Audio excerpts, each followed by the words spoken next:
So just over 5 years ago, I was a summer intern with the Clinton Foundation in Rwanda.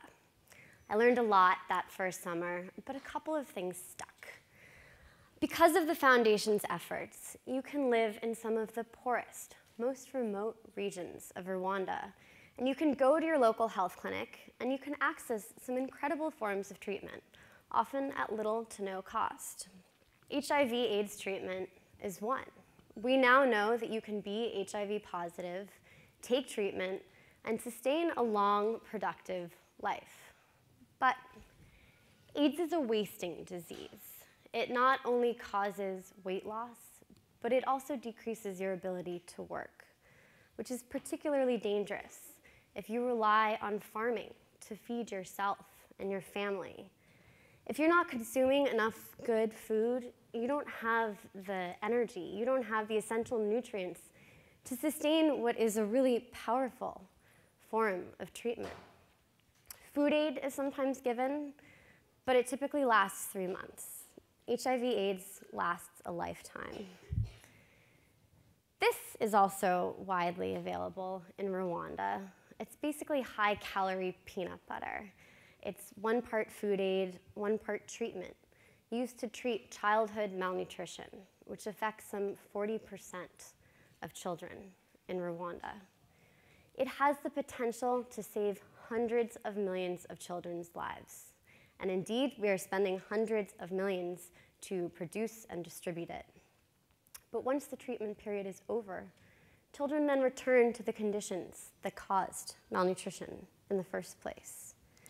So at a local health center, whether you're treating a patient for HIV/AIDS or a child for malnutrition, you have not just identified an individual, but likely a whole household that faces a high risk for a lifetime struggle with malnutrition. So treatment can be used in the short term, and you can make significant gains. But in the long run, with malnutrition, there's a gap between clinical treatment on the one hand and community management and prevention on the other. And if we believe that there's an obligation to sustain those short-term gains, we have to think about, what does long-term nutritional support look like? Does it look like more food aid packages? Well, the important thing to note is that 85% of Rwandans rely on agriculture to feed themselves and their families. This is not just true in Rwanda, it's true throughout sub-Saharan Africa, where the figure is 70% of the population relies on agriculture to feed themselves and their families. So my co-founders and I, in thinking about the effectiveness of treatment, wanted to use agriculture to make treatment more effective, so that it's not just about saving lives, but it's about sustaining long, productive, healthy, dignified lives.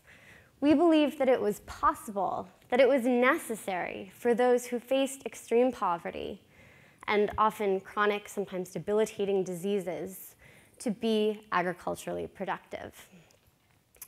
But unlike most agriculture programs that use an agriculture framework that begins with a host of agricultural challenges and land, we wanted to use a health framework that begins with people and health challenges.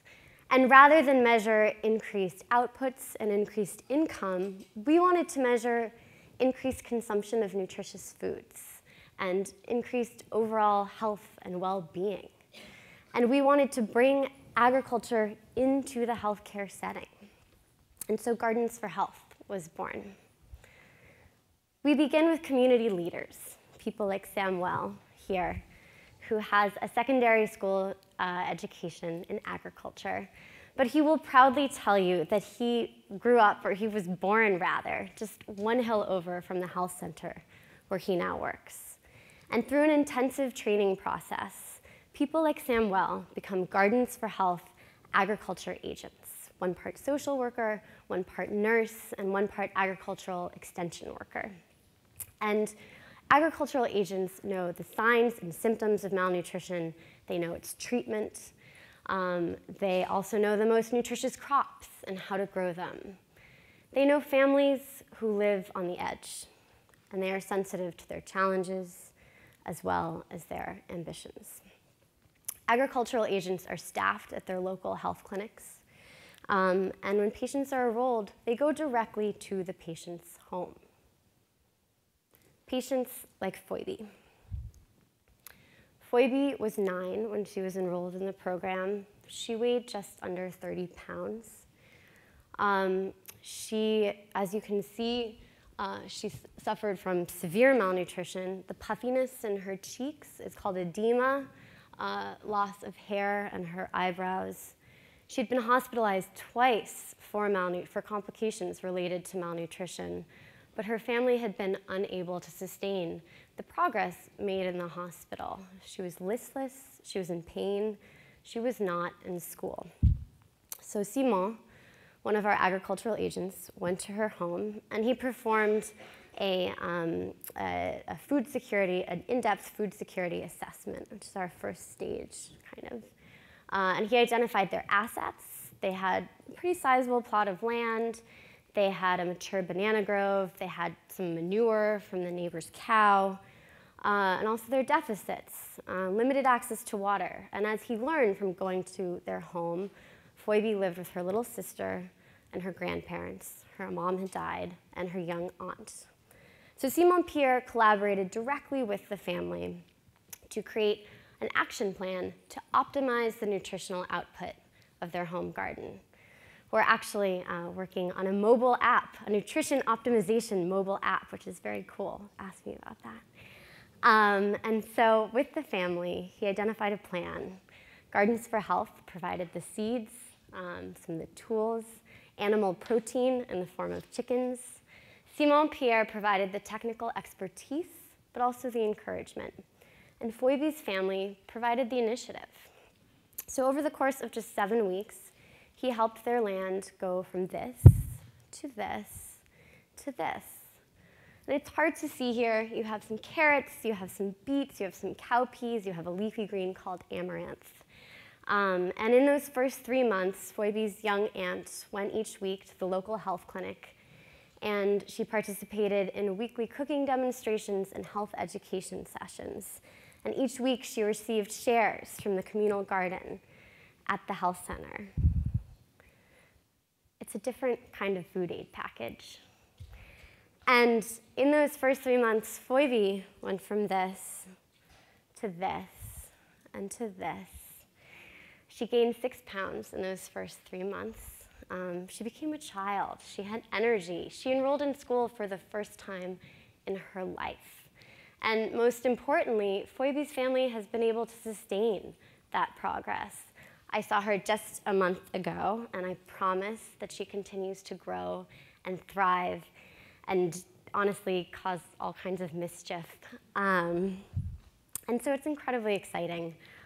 Phoebe's family is just one of hundreds, almost thousands at this point, of families who we have worked with. And once Phoebe's family, once the family comes out of the red, so to speak, they then become eligible to join a small business cooperative and apply to us for agricultural credit for large-scale community gardens, the next step in food self-sufficiency. We believe that this is not just a model for Rwanda, but for the agricultural world over. It's incredibly exciting because the thing about our model is that, okay, while we obsess about our trainings and our tools and the technical expertise and the latest developments in sustainable agriculture, the hope is not found in the technocratic solutions. Hope is found in individuals.